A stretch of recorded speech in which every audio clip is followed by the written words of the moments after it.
Assalamualaikum warahmatullahi wabarakatuh.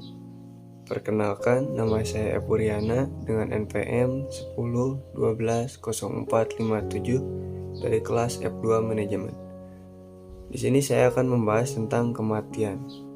Kematian merupakan pindahnya roh dari jasad, bukan berakhirnya kehidupan. Kematian pun hanya menjadi perpindahan dari alam dunia yang fana ke alam barzah, yaitu alam pemisah antara dunia dengan akhirat. Maut menjadi pintu gerbang untuk melalui akhirat. Roh manusia yang wafat akan tinggal di alam barzah hingga hari kebangkitan manusia dari kuburnya pada hari kiamat kelak. Hal ini sesuai dengan hadis yang diriwayatkan oleh Imam Tirmidzi. Sesungguhnya kubur itu awal persinggahan dari persinggahan-persinggahan akhirat. Barang siapa yang selamat darinya, maka yang sesudahnya lebih mudah darinya. Barang siapa yang tidak selamat darinya, maka yang sesudahnya lebih sukar darinya.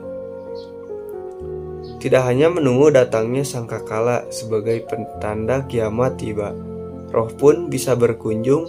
Ibnu Qayyim al-Jauziyah dalam bukunya berjudul Roh mengungkapkan, selama di alam barzah, roh orang-orang yang meninggal dunia bisa saling bertemu. Ibnu Qayyim berdasarkan dalilnya pada Quran surat An-Nisa ayat 69, Allah Subhanahu wa taala berfirman, "Dan siapa yang menaati Allah dan Rasul-Nya, mereka itu akan bersama-sama dengan orang-orang yang dianugerahi nikmat oleh Allah, yaitu nabi-nabi, para siddiqin, syuhada, dan orang-orang yang soleh. Mereka merupakan teman-teman sebaik-baiknya." Ibnu Qayyim menulis bahwa kebersamaan itu berlaku di dunia, alam barzah, sehingga hari pembalasan.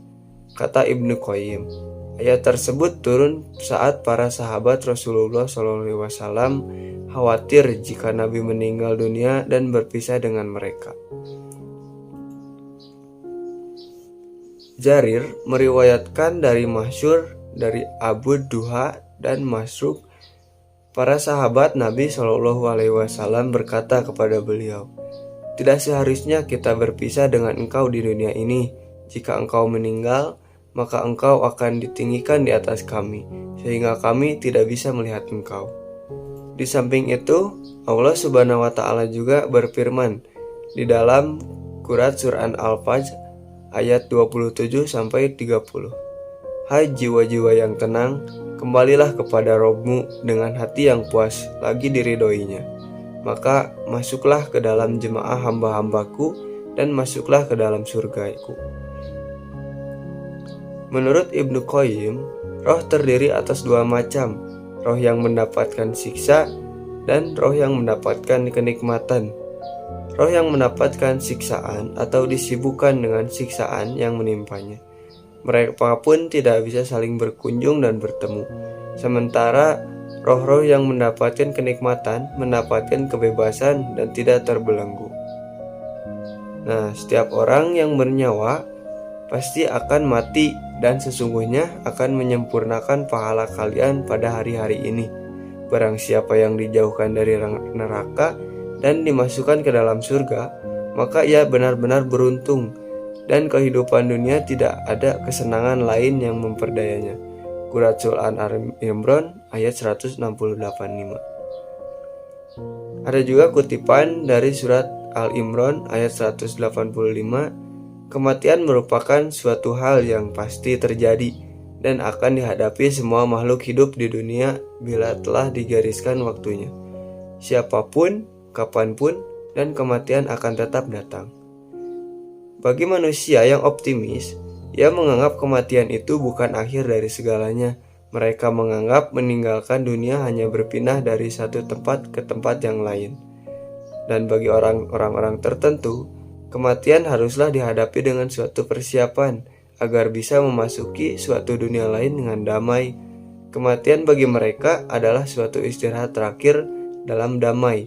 Itulah mungkin batu nisan orang yang telah mati ditulis rest in peace atau RIP. Nah, kematian adalah suatu peristirahat menuju kedamaian.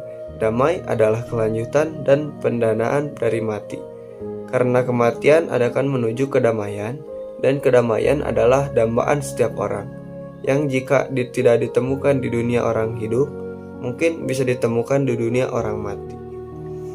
Sekian penjelasan materi tentang kematian dari saya. Wassalamualaikum warahmatullahi wabarakatuh.